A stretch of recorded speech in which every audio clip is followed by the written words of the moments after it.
Steve Tocco here. Thanks for watching. I have about 1.3 million views right now on my channel, which is just astounding to me, and about 3,900, maybe almost 4,000 subscribers. So wow, thank you, first of all.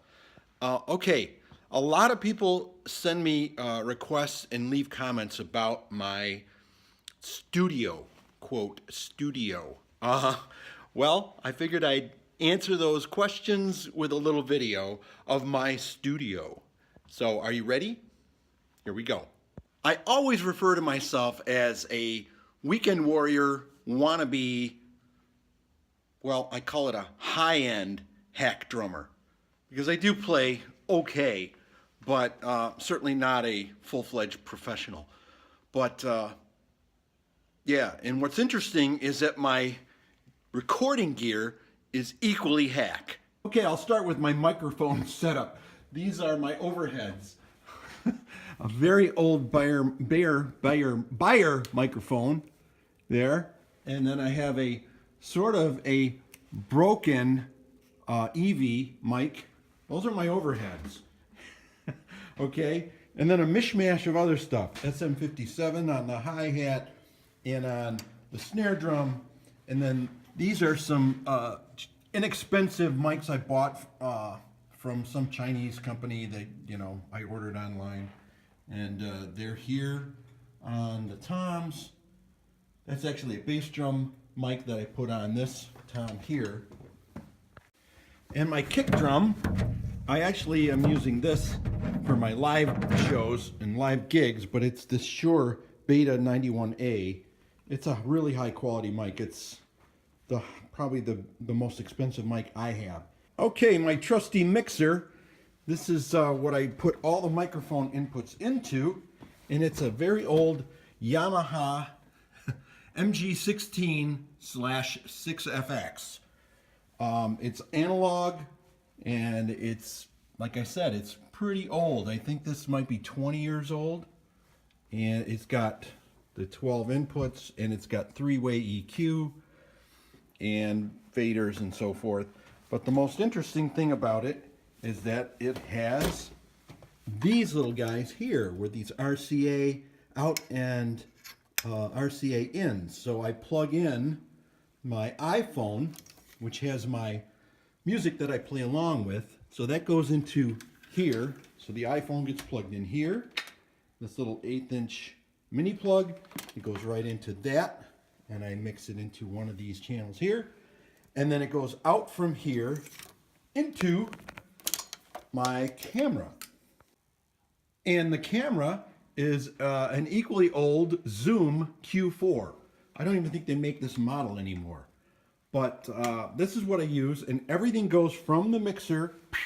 It mixes together with the original music on my iPhone, and it goes through and into the camera. So I record everything live.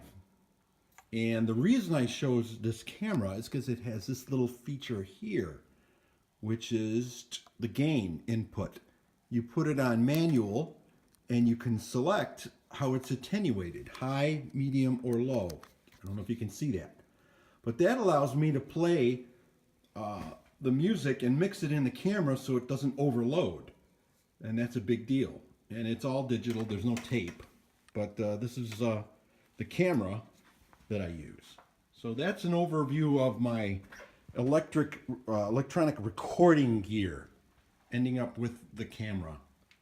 So my recording gear and my camera are pretty old and sort of slapped together with sort of a hack feel to it. But my drums and cymbals, on the other hand, those are top notch.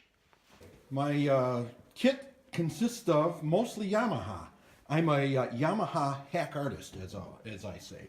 Anyway, this is my Yamaha birch snare. It's a 4" by 14.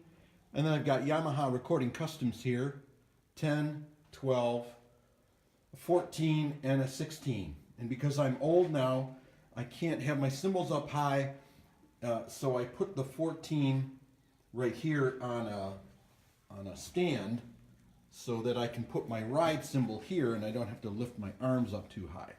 That's what happens when you get older. Everything gets lower. Okay, and in terms of cymbals, I've got a whole bunch of them. I use this Zildjian 16 China and this AAX, Sabian AAX Studio Crash that actually belongs to my son Joe, although he doesn't play drums much anymore because he's going into physician assistant school, so he's pretty busy. And then I have a 6-inch Zildjian Splash and this Zildjian Custom Dark Ride K. This is a really inexpensive Wuhan 18 that costs like 70 bucks, but it sounds pretty good. And then I have on the other end of that spectrum this Karope Zildjian, and it's a 20. It's a beautiful ride.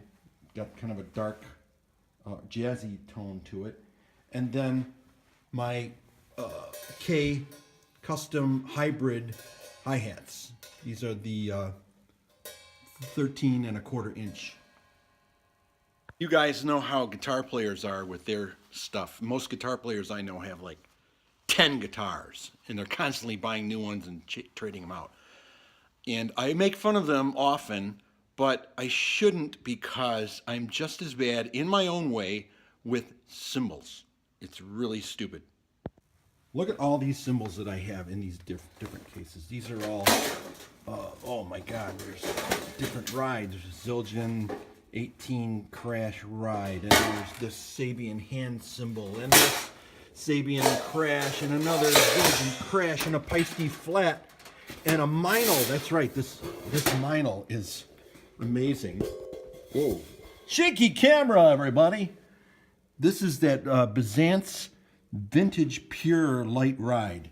It's got this patina on it, and it's really dark and dry, but I bought it and I love it, and I don't use it that often, but it's really cool.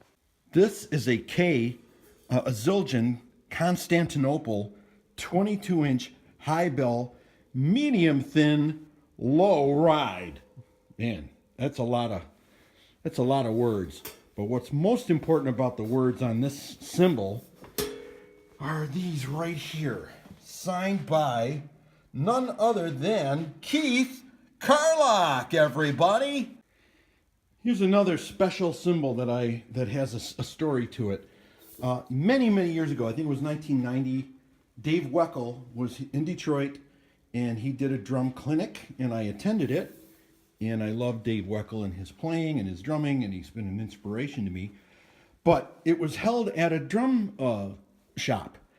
And before the drum shop, I got there early, and Dave was just hanging out. And I didn't even know there was a clinic going on.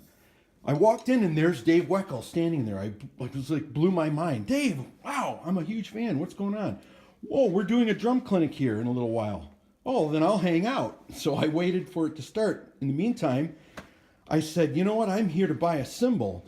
Any recommendations? And he literally walked me over to the cymbal stand, and he pulled this one out. And he said, I was playing this one a little while ago. It's a K Custom 20-inch. And he started playing it. And needless to say, I bought it. I forgot to mention, I have this side snare right here that is an off-brand. It's a 10-inch. I don't even know what brand it is. And then in terms of my pedals, I have an Iron Cobra. That's this Tama hi-hat that I use here with the 2 legs. Allows me to spread those out so I have room for my pedals. And I have this Yamaha double pedal. And then I use this cowbell thing for left foot cowbell. Like when I'm doing, like a salsa kind of 3-2-2-3 clave pattern. I've been working on that a lot the past couple of years.